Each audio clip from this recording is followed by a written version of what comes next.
In 1984, an 8-year-old boy named Jonah Wells vanished during an overnight sleep study at St. Augustine Psychiatric Hospital. His bed was empty. His chart showed a flat line at 2:42 a.m., and a single VHS tape, later recovered, captured him jolting upright, whispering one phrase, "He's here." 40 years later, a retired nurse finds that missing footage inside an unmarked envelope, and what it reveals reopens the most disturbing case in hospital history. What they discover beneath the abandoned sleep lab will haunt you forever. If you're drawn to cold cases, shocking discoveries, and hidden rooms beneath forgotten places, subscribe for more real story-inspired mysteries brought to life. June 3rd, 2024. Location: Portland, Oregon. Retirement sale, Box 12. A retired nurse cleaning out her attic finds a dusty VHS labeled only with the number 241. It's from her last night shift at St. Augustine Psychiatric Hospital, closed in 1986 and long since demolished. When she plays it, she sees a young boy asleep, then jolting upright, then whispering something. Static takes over. The timestamp reads 2:42 a.m., June 8th, 1984. His name was Jonah Wells. He was never seen again. June 3rd, 2024. Location: Portland, Oregon. The tape clicked into place with a soft, mechanical hum. Angela Mercer hadn't heard that sound in years. The whir of an aging VHS deck eating a cassette whole. Dust plumed from the top of the machine like it was exhaling. The small boxy television flickered to life in static, then cut to a blue screen. She leaned closer. Arthritis made her fingers stiff, but they still knew what they were doing. After 42 years as a night nurse, most of them spent in the locked wards of St. Augustine Psychiatric, Angela had seen more than her share of strange things. But this tape was different. This one was personal. She had found it 30 minutes ago inside an unmarked moving box from her attic. Box 12-1986, it read in faded Sharpie. The box was supposed to contain inventory records from the hospital's closure. What she'd found instead was a single unlabeled tape in a brown paper sleeve and a memo slip with a date, June 8th, 1984. The night Jonah Wells disappeared. Angela had been on duty that night. She'd worked the sleep lab rotation. She remembered the storm, the power outage, the screams from the observation hallway. But she didn't remember a camera being left on. And yet, here it was. The tape crackled. The blue screen faded into a grainy, black and white image of a small hospital room. A single bed. A boy asleep. His name tag visible on the table beside him. Wells, J. 1426. Angela sat back slowly, the skin on her arms prickling. She didn't breathe. Jonah was curled on his side beneath a thermal blanket, electrodes taped across his forehead and temples. A blinking red light from the EEG monitor pulsed faintly in the corner of the frame. The machine captured brain activity in real time. Angela recognized the model, outdated even in the 80s. The timestamp in the bottom corner ticked forward, 2:41 a.m. Then something changed. Jonah flinched. Not a twitch, a full-body jolt, like someone had shocked him awake. His eyes opened wide. His mouth moved, but no sound came out. He sat up too quickly, as if startled by something off-screen. Then he whispered, "He's here." Static swallowed the rest. Angela slammed the pause button. Her heart hammered against her ribcage. She didn't remember this part. She wasn't supposed to remember this part. Across town, in a soundproofed basement studio in northwest Portland, Lillian Hart stared at her monitor. The waveform of her next episode crawled across the screen, waiting to be trimmed and narrated. Her true crime podcast, Dark Hours, specialized in medical cold cases, obscure disappearances, forgotten files, and recently, reopened psychiatric cases tied to experimental sleep studies in the 1970s and 80s. The story of Jonah Wells was supposed to be a one-off, a throwaway mystery file for Season 4. The boy had disappeared during a routine sleep study in 1984 at St. Augustine, a crumbling, now demolished psychiatric facility in East Portland. All that remained of the hospital were old brick foundations and bad memories. No body, no trace. Just a chart with a flat EEG line recorded at 2:42 a.m. and a hallway camera that never caught a soul leaving the room. Lillian had uncovered whispers, nurses who'd quit abruptly, an internal memo warning about neurological instability in patients exposed to REM view interventions. It all sounded like conspiracy theory bait, until today. Her phone buzzed. Unknown number. She let it ring once, then again. She didn't answer unknowns. Until she saw the message. "I have the Jonah tape. I worked that night. My name is Angela Mercer. Call me." Lillian stared at the name. Angela Mercer, sleep tech, retired RN. She'd tried to find her months ago but assumed she was dead. She hit call. Angela answered on the first ring. "Are you the girl who's been digging up St. Augustine?" "I prefer investigative podcaster," Lillian said, grabbing a notebook. "But yes." "You need to come here," Angela said, voice trembling slightly. "I have the tape. I saw it with my own eyes. Jonah, he says something. It's time-stamped. 2:42 a.m. Lillian's spine straightened. "You're sure?" He sits up, and he speaks, but the feed cuts out right after. "I worked that night. I monitored room 6D, but I never saw that part. That footage wasn't in the official review." "You think someone cut it?" Angela was quiet. Then, "I think someone buried it." 2 hours later, Lillian pulled into Angela's narrow driveway in a quiet stretch of southeast Portland. The sky was dimming to gray. Her car tires crunched on gravel, the kind that never stopped creaking. Angela met her at the door with a blanket around her shoulders and a shoebox under one arm. Her hands trembled, but her voice was steady. "I shouldn't have this," she said. "It was misfiled during closure. The hospital locked everything after Jonah vanished, said it was an electrical failure, but this tape was never reviewed. It was logged and sealed. They told us it was blank." She opened the box and handed over the VHS. It was old, worn smooth from time. "Why now?" Lillian asked. Angela looked up, pale and exhausted. "Because I remember something I wasn't supposed to. That night, when I ran down the hall after the monitor went dead, I heard something behind the wall. Voices? No." She swallowed. "Breathing." Lillian brought the tape home, carefully converting it to digital format using her studio setup. She watched the same segment Angela described. Jonah jolting upright, whispering something, then the tape cutting out. But now, frame by frame, she saw something else. A flicker. A shape. Behind Jonah's bed, at the far right of the screen, something moved in the shadows. She zoomed in. Too blurry to make out, but not nothing. Lillian stared at the paused frame. Jonah's mouth open in mid-word, his eyes wide with knowing terror. The timestamp read, 2:42 a.m. She pressed rewind, then play, and this time she turned up the volume. Behind Jonah's whisper, beneath the static, there was something else. A second voice. Not a whisper. Not human. She hit pause. Her reflection looked back at her through the screen. Then the lights in her studio flickered, and the waveform on her computer began recording, on its own. June 4th, 2024. Location, Portland, Oregon. Lillian Hart's apartment studio. The waveform kept recording. Lillian stared at the monitor, frozen, as the timeline dragged forward in real time, without her touching anything. She hadn't pressed record.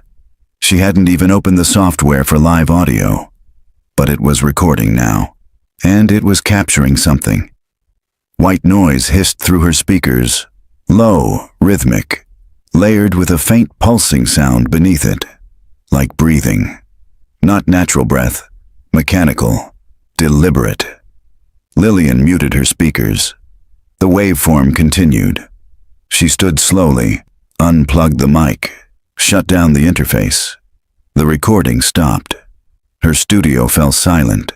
The only sound was her own breath, short and shallow.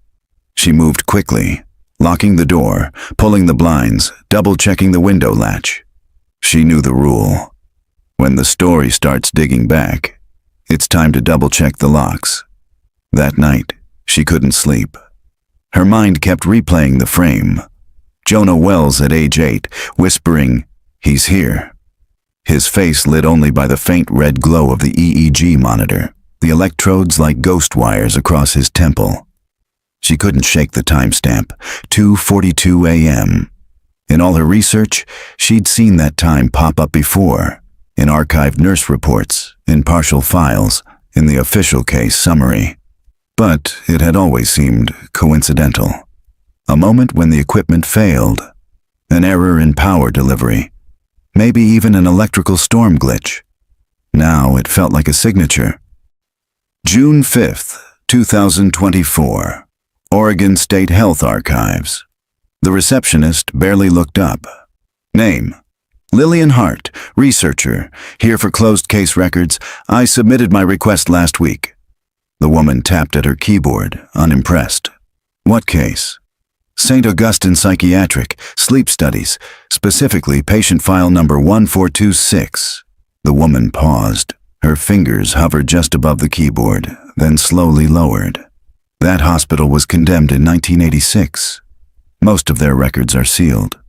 I have provisional access, FOIA clearance and a signed waiver from the estate of Angela Mercer. She worked there. She's assisting in a review of retained property. The receptionist narrowed her eyes. Wait here. 10 minutes passed. Lillian waited in a small lobby filled with forgotten filing cabinets and the smell of decaying paper. Fluorescent lights buzzed overhead. Dust motes danced in the yellow glow like lazy fireflies. Finally, a woman in a gray vest returned holding a thin red folder. This is the only remaining hard copy from that series, file 1426, Jonah Wells. Everything else was digitized or, frankly, lost in the 1991 flood. Flood? Lillian asked. Pipe burst, sub-level storage. Half the St. Augustine archive drowned. She handed over the folder. Be careful. That paper's older than it looks. Inside, Lillian found less than 20 pages. Jonah's intake form. Standard psychiatric intake for a juvenile. Noted anxiety. Night terrors. No history of trauma. No known developmental issues. Recommended for sleep monitoring due to reports of incidents during REM stage 4. She flipped to the progress chart. The notes were erratic. June 5th, 1984, 9:02 p.m. Subject asleep. Baseline established. EEG patterns irregular but stable. Heart rate elevated. June 6th, 1984, 2:42 a.m. Significant disruption. Heart rate spike. Subject sits upright. Verbal utterance. He's here. EEG signal flatlines. Room power fails. Lillian's finger stopped on that line. Flat lines. Jonah's brain activity stopped for several seconds, then returned. The note ends with, no physical explanation. Recovered within 30 seconds. Subject appeared unaware of event. Except the next entry is even shorter. June 7th, 1984, 10:11 a.m. Subject missing. All exits secured. No footage recovered. That was it. The file ends there. No police report, no follow-up. Just a red-stamped word across the bottom of the final page. Redacted. Lillian scanned the pages on her portable feed scanner and left the archive with her head buzzing. She didn't go home. She drove. Her next stop was a vacant lot in East Portland, overgrown with weeds and littered with graffiti-covered concrete. It had once been St. Augustine Psychiatric Hospital. The main structure had been demolished in 1986 after an internal fire in the West Wing, officially labeled uninhabitable. But beneath the lot, according to archived blueprints, were service tunnels, boiler rooms, and at least one sealed medical corridor, and the sleep lab had been in the north basement. She found the edge of the foundation, sections of the old building's sublevel still poked through the grass. She circled the perimeter, found a slab with rusted hinges, an old coal chute or access panel. She pried it open. The tunnel beneath stank of mildew and rot. She clicked on her flashlight. The beam caught decades of dust and a narrow ladder descending into blackness. Lillian checked her phone. No signal. She hit record on her body cam, slung her messenger bag over her shoulder, and climbed down. The air was dead down there. Not stale. Dead, like it had been sealed too long. Her boots crunched on debris. The corridor stretched left and right, peeling paint, cracked tile, water stains. The pipes above her head creaked from temperature change. She walked slowly. One door on the right had a metal plate. 6. She froze. This was the room. She turned the handle. It gave way easily.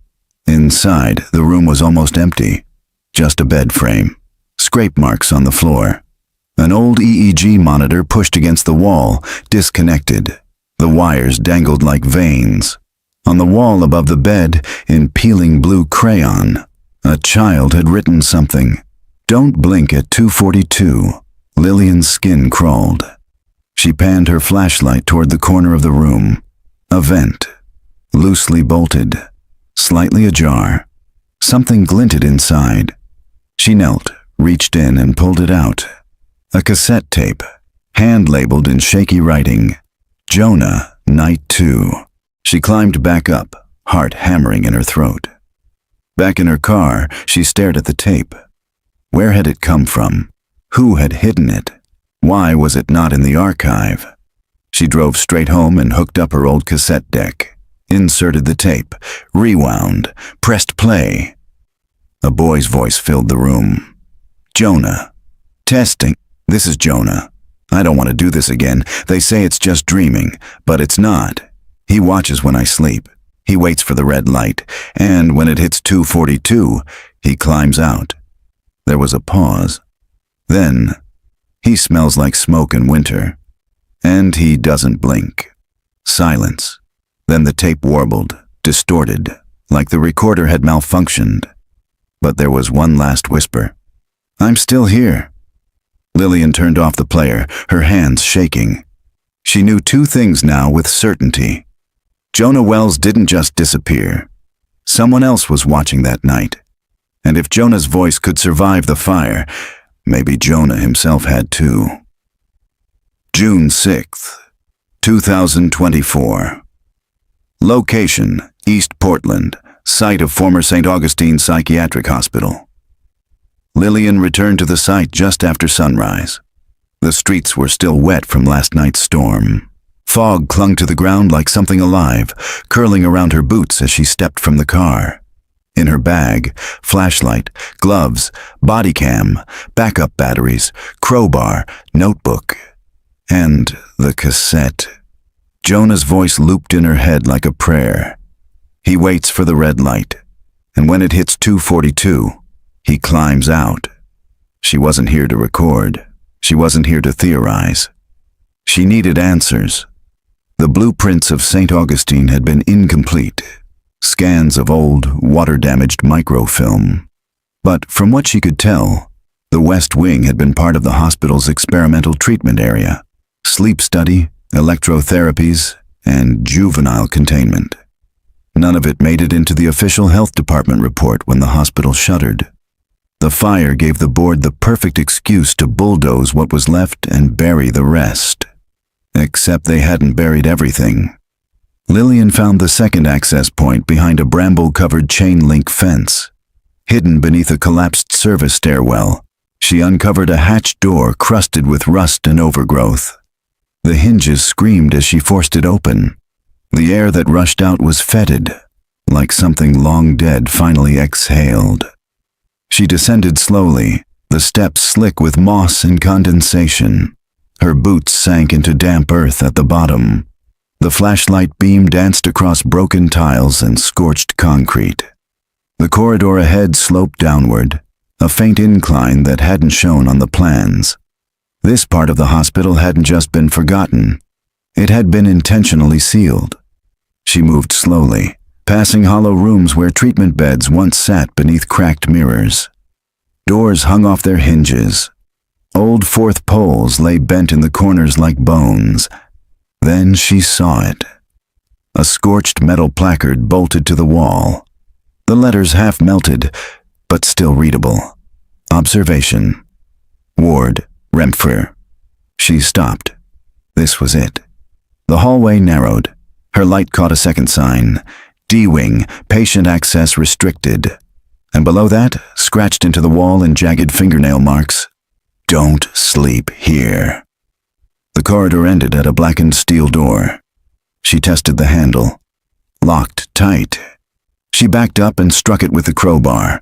The clang echoed like gunfire down the hall. It took 3 strikes before the latch gave. The door creaked inward. Beyond it was a dark chamber. Not a patient room, not an office, a monitoring station. 6 chairs faced a bank of dead screens. Burnt wires hung from the ceiling like veins. Broken reels of magnetic tape lay scattered across the floor. On the wall was a command line interface, charred but still semi-legible. The power was long gone, but something told her these monitors had once displayed live feeds. She moved toward the far end of the room, where a shattered 2-way mirror revealed the other side. A padded sleep chamber, larger than the others. A surgical-grade cot sat bolted in the center. Black straps hung loose at the sides. Paint peeled from the ceiling. A blood-stained EEG strip curled in the dust like a snake. Room D4. Lillian stepped through the broken mirror into the chamber. A chill settled in her bones. Not from the temperature, but from a feeling, as if the walls remembered everything. The light caught on deep scratches in the far wall, tally marks, dozens, no hundreds. Someone had counted the nights. She raised the body cam, whispered into the mic. Subject room appears to be a high-security observation site for REM-4 sleep trials. Based on layout, the patient was fully restrained. No documentation, no identifiers, suggests secrecy or containment. Then she noticed the hatch, low to the ground, rusted shut, half buried in wall paneling with insulation peeled back. She pried it open. Behind it, a small cavity, and inside the cavity, wrapped in a yellowed towel, was a videotape, labeled in fading red ink. JW, Night 3, STG restricted. Her heart skipped. She tucked the tape into her bag and began backing out, slowly, carefully. She didn't notice the shadow on the far wall until it moved. She spun, light sweeping the room, empty. But she heard it now. Breathing, not hers. Shallow, just behind her. She turned, nothing except. One of the EEG monitors in the hall flickered. No power, no batteries, no feed. But it blinked once. Red. 2:42. She ran. By the time she burst into daylight, gasping for air, her shirt was soaked through. The hatch slammed behind her, and she didn't stop moving until she reached the car. She drove with white knuckles all the way back to her studio. That night, she digitized the tape. It was degraded, static-lined, warped audio, but functional. She scrubbed through the corrupted segments until an image appeared. Jonah, age 8, eyes half shut, breathing slow. The timestamp read, June 9th, 1984, 2:41 a.m. He stirred, flinched, sat up, and then something new. A whispered voice off-screen. "You're not done yet, Jonah." Jonah's face twisted, not in fear, in recognition. "No," he whispered. "I did what you said." The voice again. "One more time, then you wake up." Jonah looked at the camera. He said I'd never wake up again. Then the screen cut to black, and one word burned into the lower corner of the frame. Repeating. Lillian sat frozen. Something was wrong with this footage. It wasn't just a looped recording. It was a pattern. 2:42 a.m. Jonah sits up. He whispers. The screen cuts. It repeats. Not once, not twice, 13 times. She checked the tape's metadata. Cross-referenced the frame timing. The footage recycled, but not cleanly. Each time Jonah looked slightly different. His face more gaunt, his mouth less responsive. By the final loop, his eyes barely opened at all. She scrubbed frame by frame, until the last shot. Jonah no longer faced the camera. He looked directly at the wall, and behind the wall, a shadow moved. Not a man, not a child. Something hunched, long-limbed, crawling. The red light blinked. 2:42:06. Then, static. Lillian clicked off the monitor and stood in the silence of her apartment. Something was happening, something still tied to that room, to that hour, and she was starting to believe what Jonah had said on that cassette. I'm still here. June 7th, 2024. Location, Portland State University, Department of Sleep Neuroscience. Lillian sat in the narrow guest chair across from Dr. Elise Rourke, a sleep neurologist known for her work with abnormal REM states and trauma-induced insomnia. Her office smelled like whiteboard ink and lemon hand sanitizer. On the walls, framed journal covers and a full-body sleep cycle diagram. Lillian slid the printed EEG logs across the desk, those brief spikes from Jonah Wells in 1984. The same ones that flatlined at 2:42 a.m. and resumed 33 seconds later. Dr. Rourke leaned in. Where did you get this? From a sealed file, St. Augustine Hospital. The name alone pulled a slight frown from the doctor. I've only heard of St. Augustine from ethics seminars, Rourke said carefully. It was one of the early testing grounds for REM manipulation research. They didn't call it that, of course. They said it was a facility for studying night terrors in children, but from what I've read, it was far from humane. Lillian nodded. This child, Jonah, disappeared during one of their studies. She pulled out the digitized screenshots from the videotape. Jonah asleep, then upright, then whispering. Timestamp, 2:42 a.m. Then she showed the loop. Rourke blinked, mouth tightening. This is not normal, and it's not a glitch. That repetition, something's re-recording over it. The data is fractured, altered.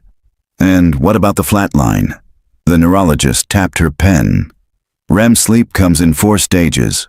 Stage 4 is the deepest, where dreams become immersive and the body enters a paralyzed state.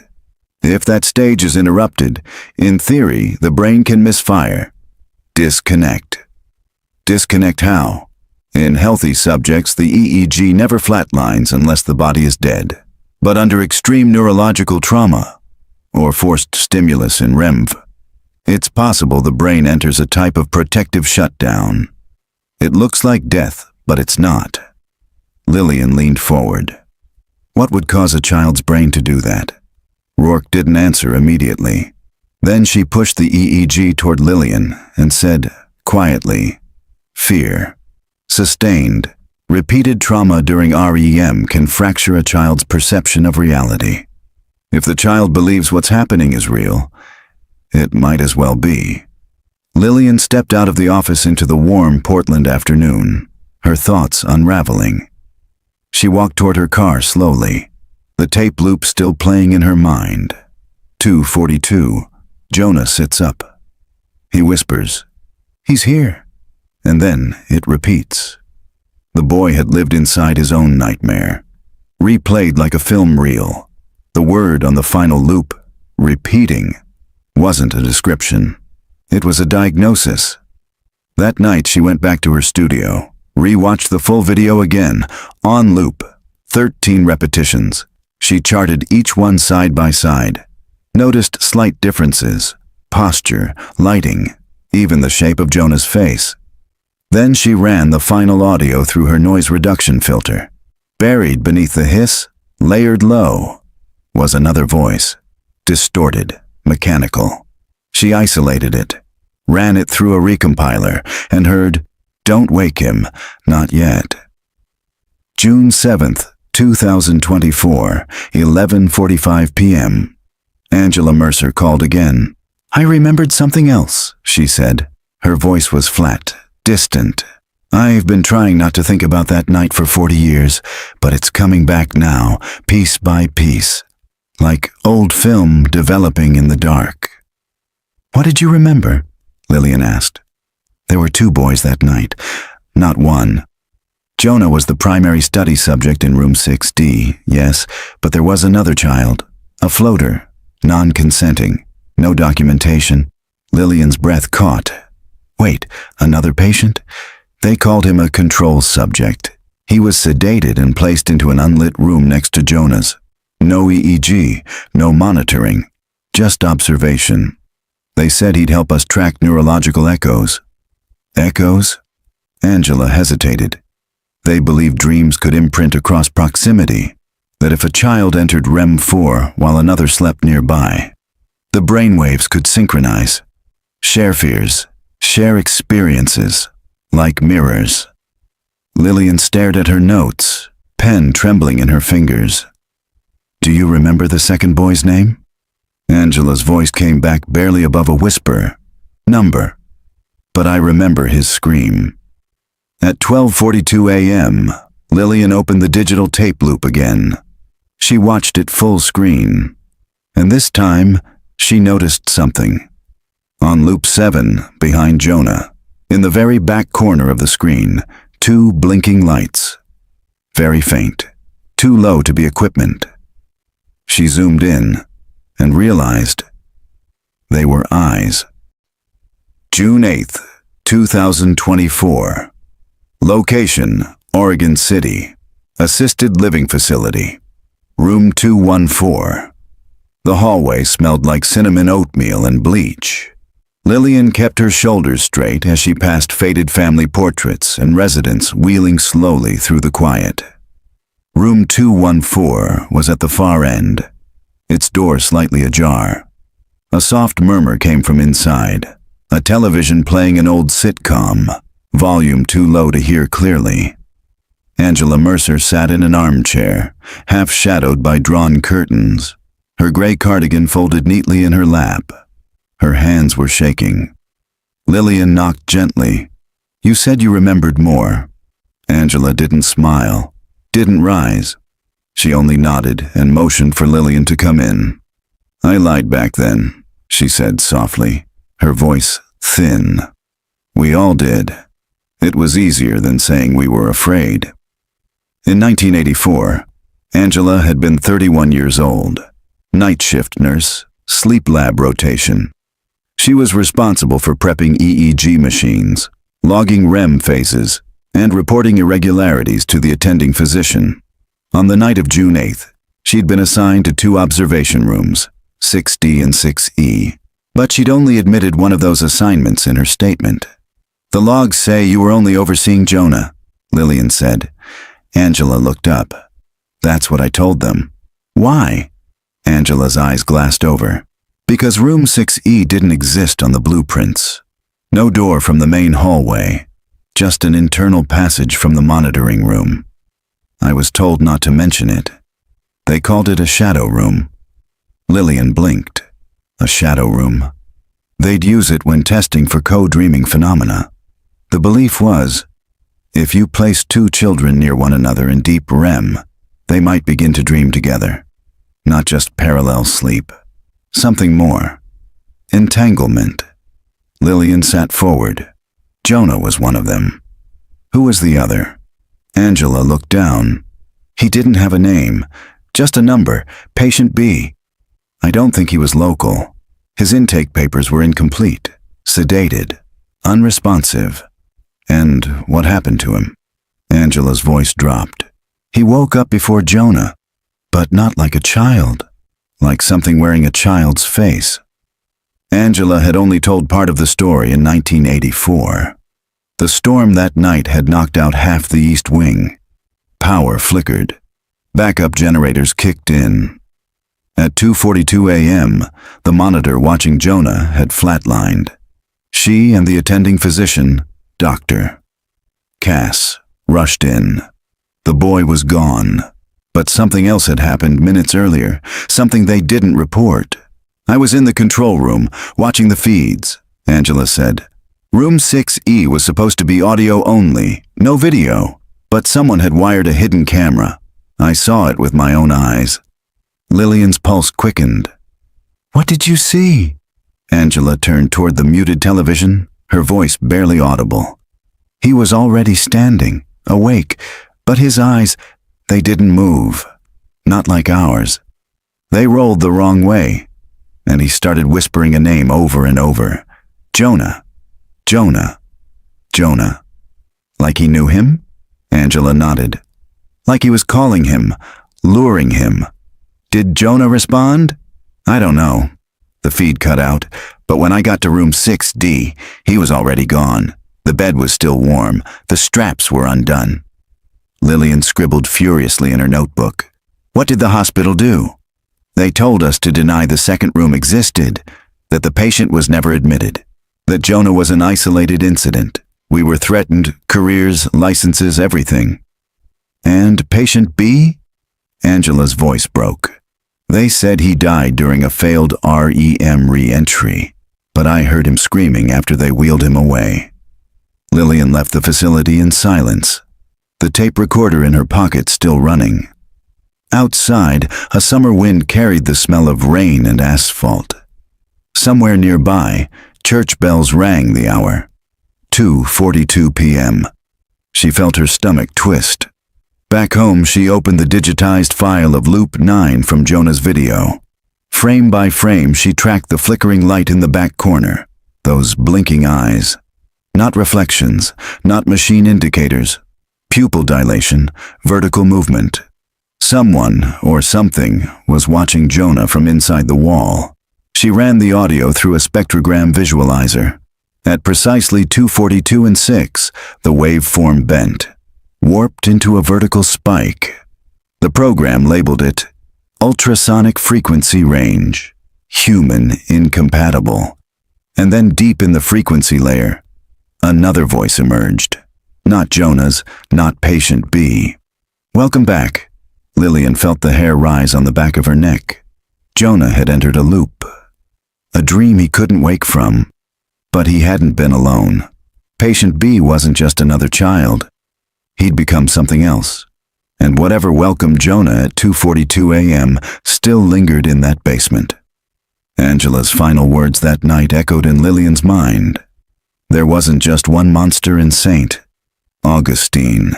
There was a system built to feed it. June 9th, 2024. Location, St. Augustine Sleep Lab Ruins, north basement level. The key was rusted, but it turned.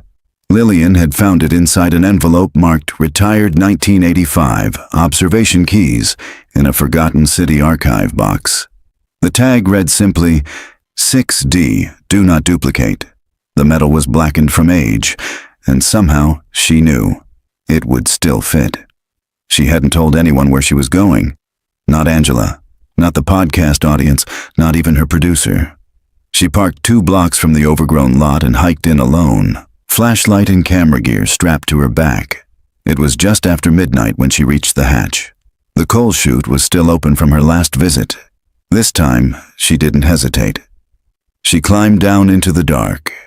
The hallway to room 6D was colder than it had been before. The air stilled around her, unnaturally quiet, like the sound had been drained. Her boots echoed louder than they should have. She passed the scorched REM4 monitor station and reached the familiar scorched door. Room 6D. Lillian paused. Her hand trembled on the key. Then, she turned it. The door opened without a sound.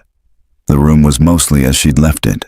Cracked tiles, peeling paint, the rusted frame of Jonah's bed. But something was different now. The scent. It wasn't mildew anymore. It was iron. Blood.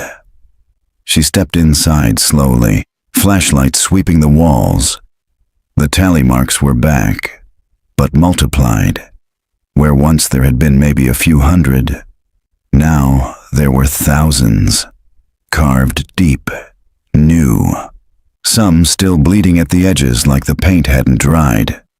She stepped closer to examine them, and that's when her light caught movement.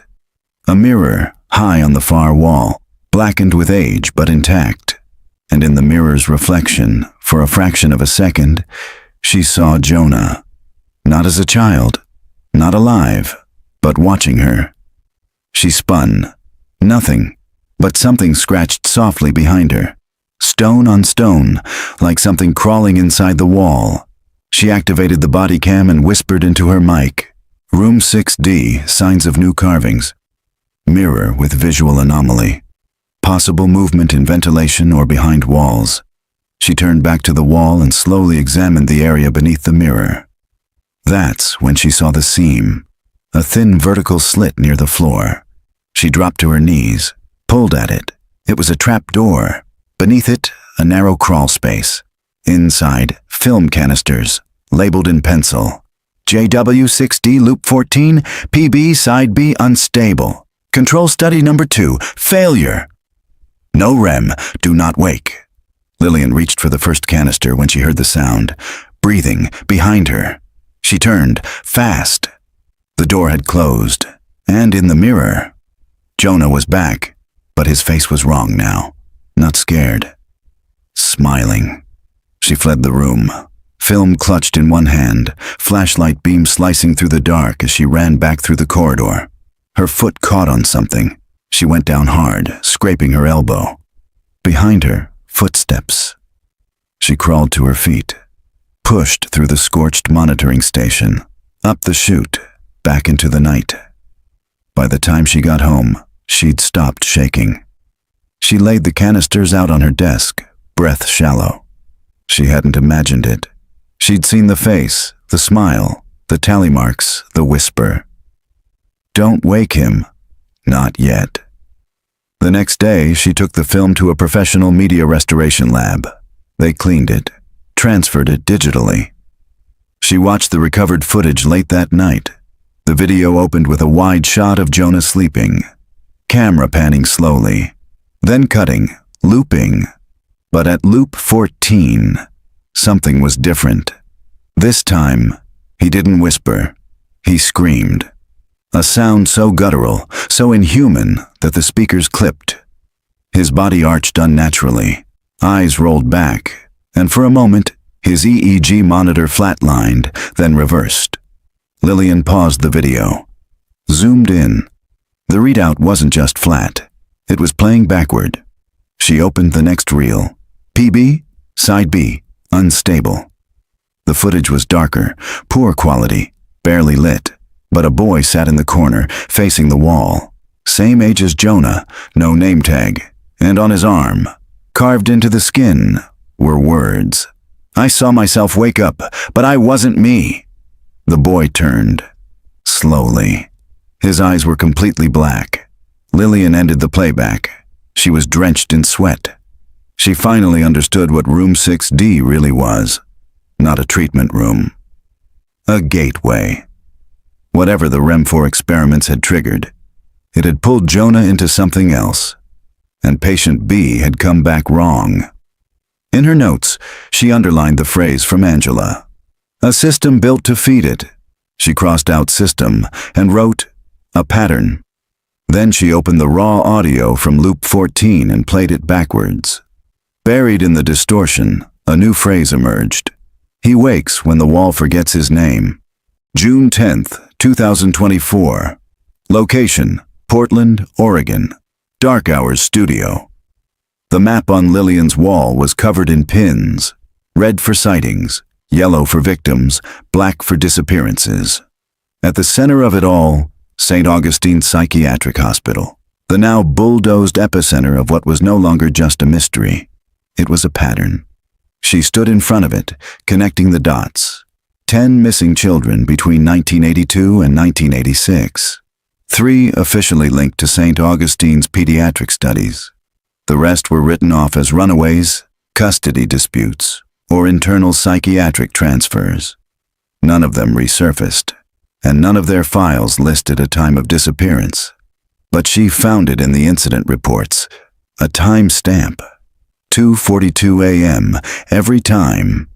She sat down at her desk, microphone arm already extended, the red light blinking. She wasn't recording for public release. Not yet. This one was for her files, for when someone would eventually have to make sense of it all. Entry log, June 10th, 2024. Working theory update. The time 2:42 a.m. appears in 9 out of 10 child disappearance reports tied to St. Augustine and adjacent facilities. EEG recordings show neurological suppression or blackout periods at this time, exclusively during REM-4 cycles. The phenomenon has no current medical explanation, but the tapes show something else. The children react to something they see. Off-screen. She paused the recording, rubbed her temples, then reopened the video labeled Loop 14, JW. The footage opened as before, Jonah asleep, the red EEG monitor flashing. 2:41:59, 2:42:00. Lillian slowed the frame rate to 1 frame per second, and that's when she saw it. In frame 2:42:04, something passes across the mirror in room 6D. Not a reflection. A shape, long arms, bent spine, head tilted like it didn't understand how necks were supposed to move. Then it was gone, but Jonah saw it. His eyes opened, pupils dilated. He whispered again, "He's here." Lillian leaned back from the screen. This wasn't sleep paralysis. This wasn't psychosis. It was real enough to be shared across multiple children. Different beds, different years, the same hour, the same whispered phrase. And always, the mirror. She revisited the photo archive from St. Augustine's closure. Dozens of black and white images, abandoned rooms, medical records, staff portraits. Most were innocuous. But in one photo, Group B Sleep Wing 1983, she spotted something. In the background, reflected in the polished glass of a medicine cabinet. A face, pale, slightly blurred. Watching the camera, she blew it up. Zoomed. Not a nurse. Not a patient. The eyes weren't human. She cross-referenced the term mirror hallucination in REM-4 studies. One research paper, declassified in 1997, stood out. Project ORPHEUS, Sleep State Cognitive Echoes in Mirror Subconscious Recognition Environments. The conclusion chilled her. Repeated exposure to mirrors during REM-4 can yield neural feedback loops. In some cases, patients claim to see versions of themselves watching them, but the phenomenon degrades with repetition. Eventually, the image watching back is not them, and it learns. What begins as reflection ends as invitation. Lillian replayed Jonah's tapes again. In loop 9, he doesn't just whisper. He leans toward the mirror, smiling. Later that night, her inbox pinged. A subject line. I remember the smile. Please call attached, a contact number and a message. My name is Tyler Boyd. I was a sleep study patient at St. Augustine in 1985. I heard your podcast. I've been afraid to talk, but I woke up last night at 2:42 a.m., and I swear I saw my childhood face smiling back at me from the hallway mirror. He blinked this time. I never used to blink. Please, help me. Lillian's hands shook as she dialed the number. The voice that answered was strained, raw. I haven't slept through the night in 39 years, Tyler said. But I remember everything. Jonah Wells, Lillian said. Do you remember that name? There was silence, then a gasp. Jonah wasn't taken, Tyler said. Lillian froze. What do you mean? He left. Why? Because it told him, Tyler whispered. If he stayed awake any longer, it would come for his mother instead. Lillian's blood ran cold. This wasn't just about sleep, or trauma, or even experimentation. It was bargain-based, transactional, conditional. At 2:42 a.m., something was making a choice, and some of the children had chosen not to fight it. She checked her security camera feed from the night before. She'd installed motion detectors and hallway sensors weeks ago. The apartment building had no activity between 1 and 5 a.m., except for a 16-second clip at 2:42 a.m. Motion at her door. No visual, only audio. A faint whisper, not picked up on normal volume. But Lillian cleaned the file, enhanced it, and played it back. It was Jonah's voice. He remembers you now. June 11th, 2024. Location, Clatsop County Records Office, Oregon coast. The building was quiet, coastal wind rattling the loose window panes. Inside the archive room, dust hung thick in the light slicing through yellowed blinds. Rows of cabinets lined the back wall, each one tagged by year. Lillian ran her fingers across the drawer labels. She'd followed a pattern. 1982, 1983, 1984. All connected to children who had vanished within 50 miles of St. Augustine. Not all were patients, but each had one thing in common. Their last known whereabouts put them near a mirror between 2:30 and 3 a.m. She pulled open the 1983 drawer, and there they were. Simon Traeger, age 10, last seen, March 5th, 1983. Elizabeth Hartlow, age 9, last seen, March 5th, 1983. Same night, same town, same block. But no indication they knew each other. The parents reported their beds undisturbed, no signs of forced entry. But Lillian spotted it in the original handwritten report. Both rooms had large standing mirrors facing the foot of the bed. She brought the files to a desk, scanning photos. The last known image of Simon Traeger showed him smiling at a science fair. Behind him, a mirror catching a sliver of his back. But the reflection didn't match. Simon faced forward, grinning. His reflection stood still, head tilted, eyes open too wide. Lillian flipped through the Hartlow file next. Elizabeth's bedroom had been staged for a sleepover that never happened. Her best friend, scheduled to arrive that evening, had canceled last minute due to illness. The police photos showed her bed unmade, blanket rumpled, mirror slightly angled. But the part that made Lillian stop was the mention of chalk drawings found on the wall behind the mirror. Rough figures, drawn from inside the mirror's reflection that hadn't existed in the room itself. Stick figures with hollow eyes. One word, written over and over. Waiting. Lillian left the records office in silence. She had names now. 2 more children tied to the same night. Same phenomena. But it wasn't just Jonah anymore, or Tyler Boyd, or Simon and Elizabeth. It was growing, a list, a network. Back in her studio, she built the timeline. 1982. 1 boy vanishes from a mobile sleep unit transferred from St. Augustine. 1983. 2 disappearances in the same hour, same mirror placement. 1984. Jonah Wells. 1985. Tyler Boyd, survived, never slept again. 1986. Final patient file from St. Augustine sealed, hospital fire. She drew a circle around the year the hospital burned. It wasn't a coincidence. It was a containment effort. Someone tried to stop it. The phone rang. She answered without thinking. It was Tyler.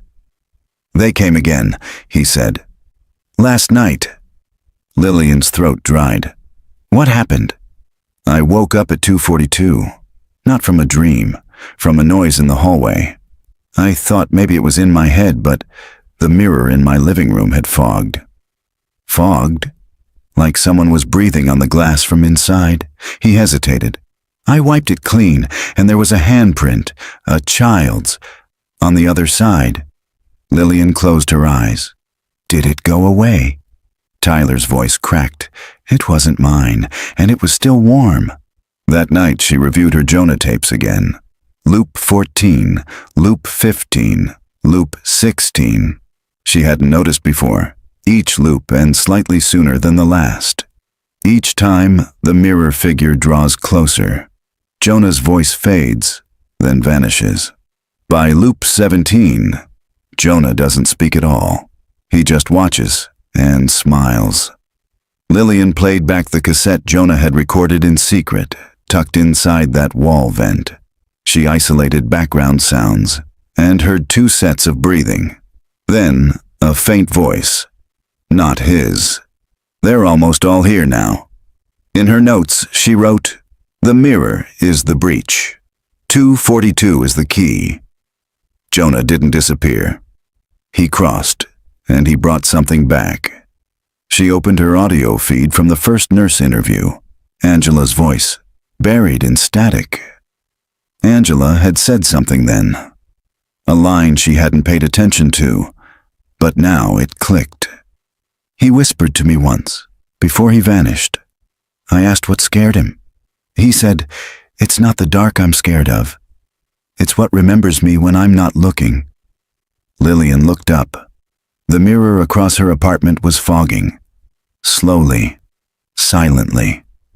And in the center, a small, pale handprint pressed softly against the glass. June 12th, 2024. Location, Portland, Oregon.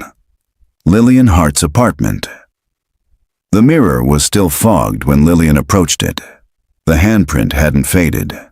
It remained, distinct and unnaturally symmetrical, the fingers slightly longer than they should be, as if stretched. She stared at it for a full minute, unmoving, heart hammering against her ribs. Then she did the only thing she could think to do. She broke it. The glass exploded inward with a shattering crack, her flashlight handle cracking through the center. Shards scattered across the floor like glinting teeth. And behind the glass, empty drywall, but not solid. She tapped. Hollow. A square section, roughly cut and patched. She pried her fingers under the seam and pulled. The panel gave way with a groan. Behind it, a dark vent shaft. No duct, no insulation. Just an opening, deep and narrow. She left the apartment an hour later, gloves on, tools in her bag, and every mirror in her home draped in cloth. She didn't sleep. At dawn, she returned to the only place where questions still led somewhere, St. Augustine's sublevels. The chute groaned under her weight as she dropped in for the final time. Her flashlight stuttered but held. She passed room 6D, past the monitoring station, and found herself standing before a vent panel she hadn't noticed before. Smaller, lower, tucked beside the base of a sealed janitor's closet. It was open. No bolts, no dust. Used. She shined her light inside. A child could crawl through it. Or something else could. She climbed in. The shaft was tight, humid, reeking of mold and metal. The light barely reached ahead of her. She crawled on hands and knees, pushing forward one slow foot at a time. The air turned colder. Ahead, the walls widened. She reached a chamber, barely 5 feet high, carved out between sub-basement concrete and foundation stone. And inside that cavity were objects. She aimed the light. A plastic lunchbox from 1983. A My Little Pony nightlight plugged into an outlet that didn't exist. A series of audio cassettes. Dozens. Labeled not with names, but numbers. Subject 5. Entry. Subject 6. Mirror breach. Subject 7. Dream loop. Subject 8. Still here. Each one stacked neatly in a sealed, foam-lined box. Preserved. Intentionally. She picked up the first and popped it into her recorder. The static gave way to a soft child's voice. Not Jonah's. This one was Elizabeth Hartlow. "I'm in a hallway. I think it's behind the mirror. The lights don't work, but there's something watching from the end. It talks like my dad, but it isn't him." A pause. "It asked me what I'd give to go home." Lillian shut it off, chest tight. She listened to more. One child cried the whole time. One simply counted, 242, 242, 242. One whispered, "It walks in mirrors, sleeps in vents. It only moves when you look away." In the corner of the chamber, she found drawings, hundreds, pages torn from lined notebooks, all childlike, all disturbing. Stick figures walking out of mirrors, stick figures with hollow heads, stick figures staring from air vents. Some pages had one sentence scrawled across the top: "It gets stronger when you don't sleep." Then she saw it. The final page. A full drawing of room 6D Jonah in bed. And above him, a figure crouched in the vent. Long arms, black eyes, its smile made of scratches. Lillian turned to leave, heart thudding. But the vent shaft behind her was closed, not collapsed, latched from the other side. She scrambled backward, trying to find another way through, and that's when she saw the second tunnel. Narrower, angled down. It wasn't ductwork. It was dug, clawed into the foundation like something had chewed its way through concrete. And down that corridor, deep in the dark, came a faint, repeating whisper. "Come back. Come back. Come back." Lillian crawled. It felt endless. Then she reached the next chamber, a secondary monitoring room no one had ever documented. Lights dead. Wiring torn out. But the console remained intact. And on the main monitor, screen cracked but still barely glowing, footage played. She stared at it in disbelief. Jonah, live, not recorded, live feed. He sat in room 6D, curled up on the bed, hugging his knees. But he wasn't 8 anymore. He looked 13, maybe 14. His face pale, lips cracked. But his eyes were alert, and he looked right at the camera. Then mouthed something. Lillian leaned in, rewound, mouthed it again. "Behind you." She turned. Nothing. The screen flickered again. Jonah now stood in the mirror, but she was no longer seeing it from the monitor. She was seeing it reflected from the metal walls of the vent beside her. Jonah, in the reflection, smiling, then stepping back into the dark. June 13th, 2024. Location, Portland, Oregon. Abandoned St. Augustine storage lot. The sky was gunmetal gray by the time Lillian reached the lot. It had rained in the night.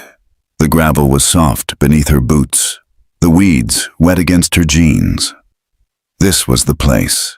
The off-site storage facility listed in an old memo she found buried in St. Augustine's inventory logs. Never cataloged in state archives. Just a reference to secondary tape retention and a decommission date. June 15th, 1986. 2 days after the hospital burned. She stepped past the rusted gate, flashlight ready. The building ahead was nothing more than a low concrete bunker. Padlocked, tagless. No markings but a faint black stencil across the door. Authorized materials only, CR. Charles Rudd. She recognized the initials from patient forms. Rudd had been the director of sleep observation. He vanished after the fire. Some said he died inside the hospital. Others said he'd fled. No one ever found a body. The door creaked open with a groan. Inside, a vast, cold room, lined with rows of steel shelving, collapsing boxes, film reels, cassette binders, everything coated in dust.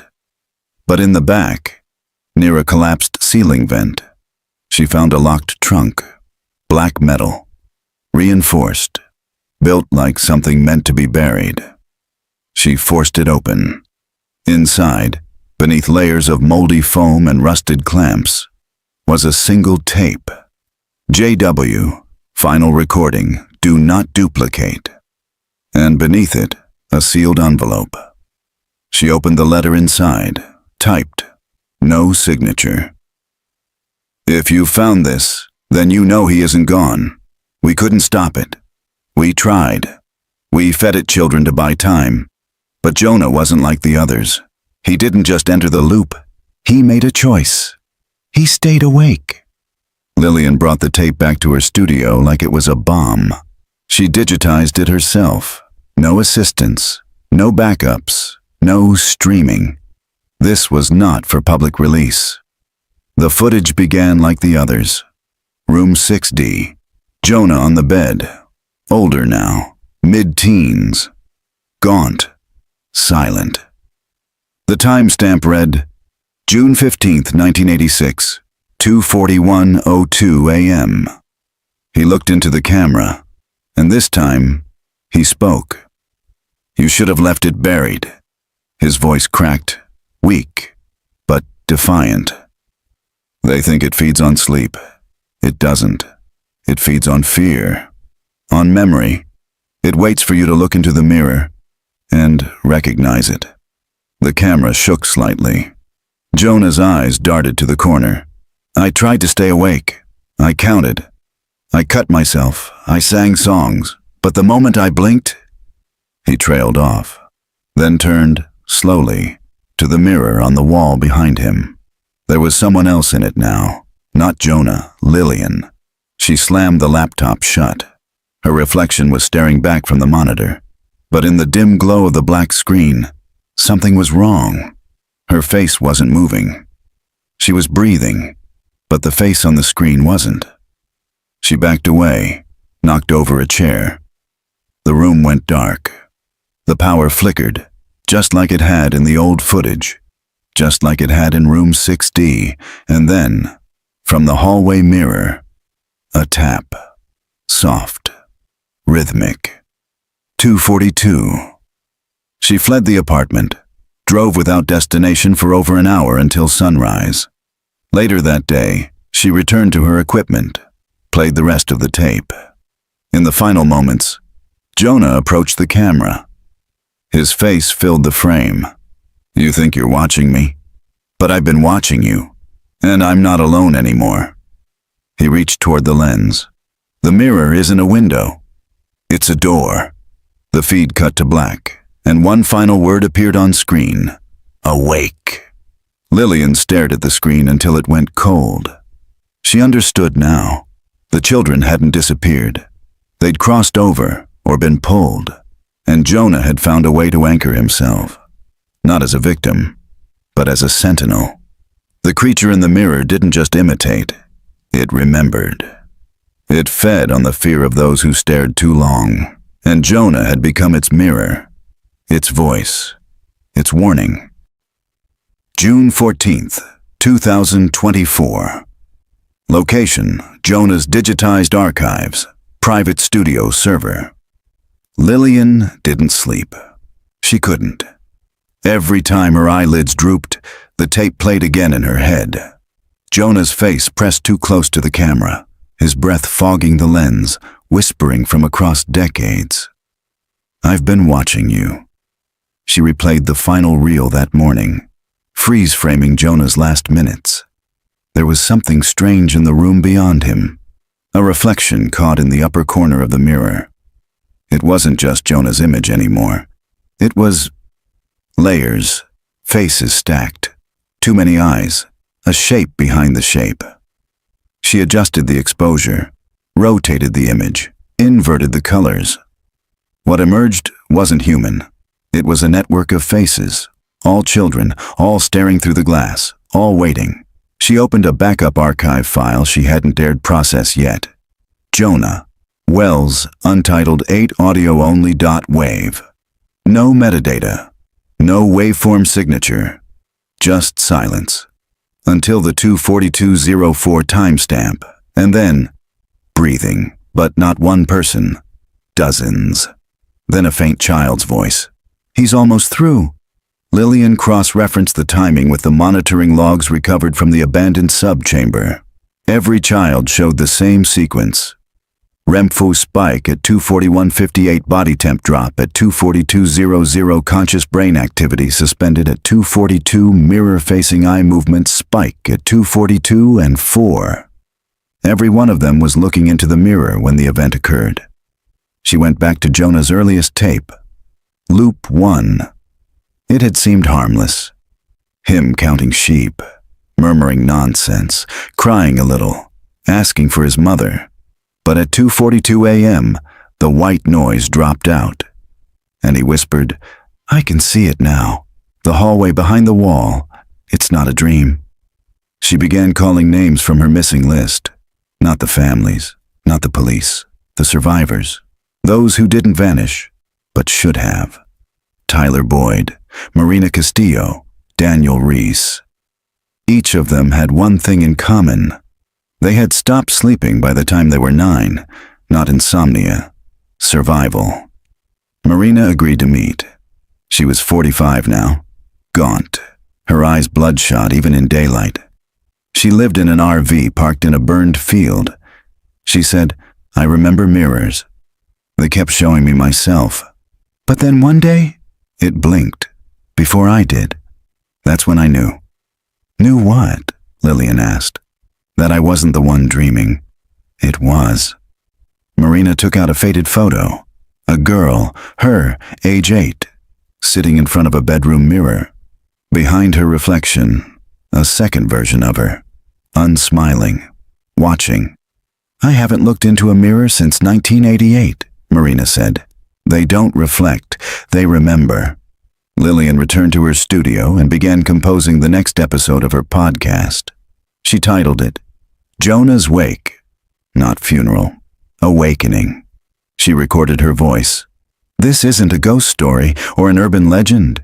This is about a system designed to monitor children's sleep, and the thing that used that system to crawl through the cracks in our understanding of what dreams are."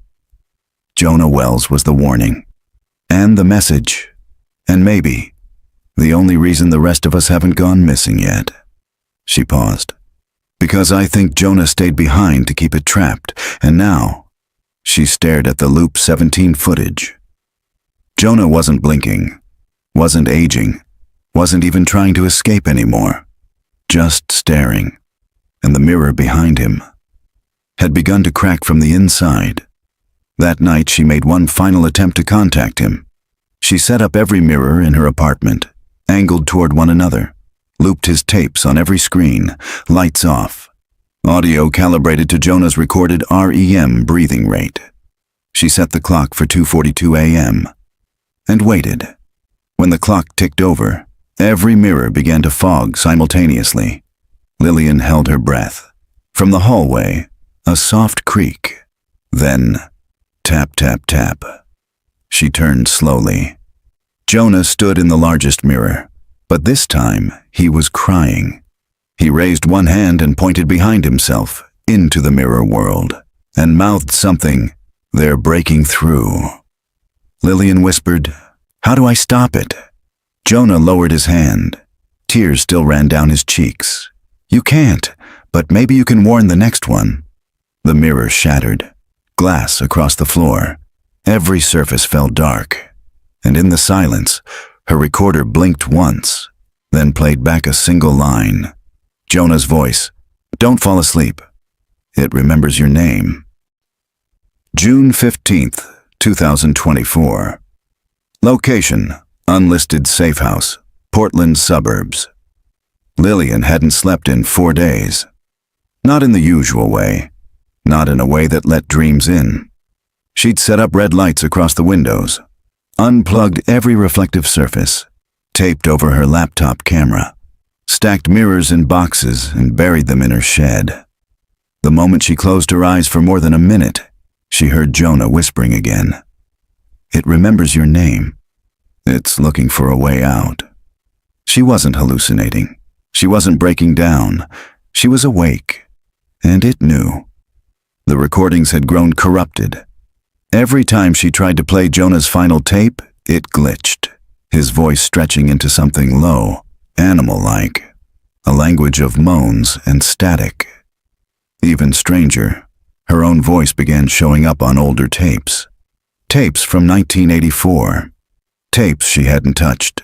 Faint, but there, a woman, her, saying, "Jonah, don't look at it."